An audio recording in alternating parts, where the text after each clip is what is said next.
Kodandaram sir ఇంటి తలుపులు బద్దలు కొట్టి తీసుకుపోయింది కూడా ఈయన హయాంలోనే ఈయన జరిగింది. ఇవన్నీ జరిగినప్పుడు ఈయన సాక్షిభూతమే కదా. ఉమ్, నీ పరిధిలో పనిచేసిన పోలీస్ వ్యవస్థను పనిచేసింది కదా. ఉమ్, అంటే టీఆర్ఎస్ ప్రభుత్వాన్ని మోకరిల్లాం కదా. ఉమ్, ఇదొక రాజ్యాంగబద్ధ సంస్థ. ఉమ్. ఒక రాజ్యాంగబద్ధ సంస్థలోకి వచ్చినాక రేపు నువ్వు రేవంత్ రెడ్డి మోకరిలో ఉన్నాయి చెప్పలేం కదా మనం. అబ్సల్యూట్లీ గవర్నమెంట్ చెప్పింది వినాల్సిందే కదా ఎవరైనా. వినొచ్చు, ఆ, కానీ ఉమ్, కొన్ని అంశాలలో స్ట్రిక్ట్గా ఉండకపోతే వర్కౌట్ కాదు ఇక్కడ. ఉమ్, ఎందుకంటే ఆల్రెడీ బదనామైంది ఉమ్, కాంగ్రెస్ గవర్నమెంట్, టీఎస్పీ బదనామైంది. ఉమ్, ఆ బదనామైన అంశాన్ని ఒక మహేందర్ రెడ్డి పెట్టడం ద్వారా ఉమ్, ఈ కాంగ్రెస్ కూడా బదనమవుతుంది. ఉమ్, వీళ్ళు ఏదో చేద్దాం అనుకుంటారు కానీ అది నెగిటివ్ దారితీసే ప్రయత్నం ఉంది. 80% మంది విద్యార్థులు మహేందర్ రెడ్డి టీఎస్పీ చైర్మన్ కావడానికి అసలు ఒప్పుకోరు. దాని మీద నమ్మకం రాదు.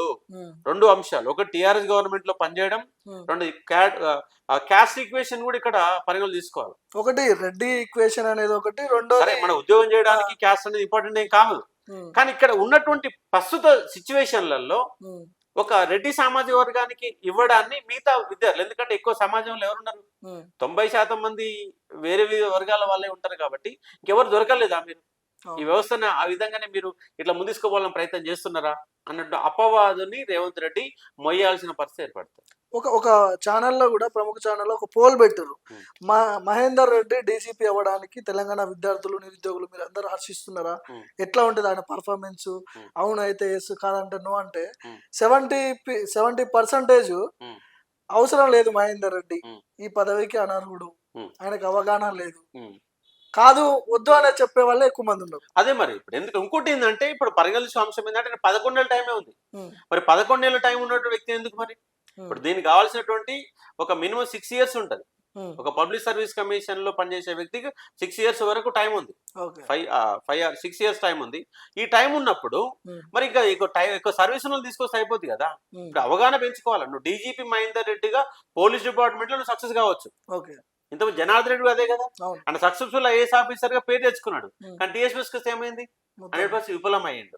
ఇంకోటి ఇక్కడ బాసిజం కొంత స్ట్రిక్ట్ గా ఉంటూనే నీతి నిజాయితీ అనేది మొదటి పాయింట్ అయితే, రెండోది టీఎస్పీ సంబంధించిన అవగాహన ఉండాలా. నాకు తెలిసి మహేందర్ రెడ్డి టీఎస్పీ అవగాహన ఉండని అనుకోవడం లేదు.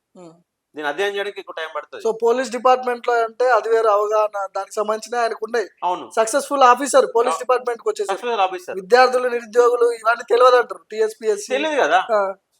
ఇంకోటి ఏంటంటే ఒక డీజీపీ స్థాయిలో పనిచేసింది కాబట్టి ఆధిపత్యం ఎక్కువ ఉంటది. మిగతా 10 మంది సభ్యుల యొక్క మాట వింటడం కూడా నేను అనుకోవడం లేదు.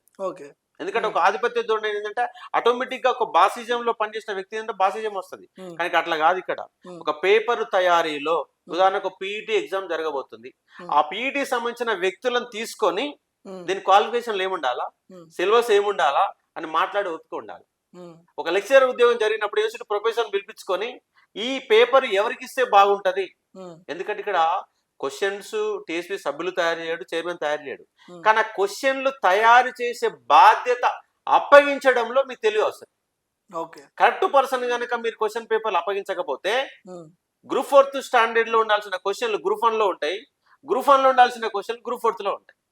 అంటే ఇప్పుడున్నటువంటి ఈ టిఆర్ఎస్ గవర్నమెంట్ లో జరిగిన పరీక్షలు అన్ని కూడా ఒక సిస్టమేటిక్ లేవు, గందరగోళం. ఎస్ఐలో స్టాండర్డ్ క్వశ్చన్లు కానిస్టేబుల్ ఉంటాయి, కానిస్టేబుల్ స్టాండర్డ్ ఎస్ఐలు ఉంటాయి. ఎగ్జామ్ ఒక సిలబస్ ఇస్తారు, ఆ సిలబస్ ప్యాటర్న్ పాటించరు. ఇవన్నీ కూడా ఉంటాయి. ఇవన్నీ కూడా విద్యార్థుల యొక్క అంశం పైన ఆధారపడి ఉంటాయి. కాబట్టి మహేందర్ రెడ్డి అనే వ్యక్తిని కాకుండా మరో వ్యక్తిని చూసుకోమని నేను గవర్నమెంట్కు ఒక సూచన చేస్తున్నా.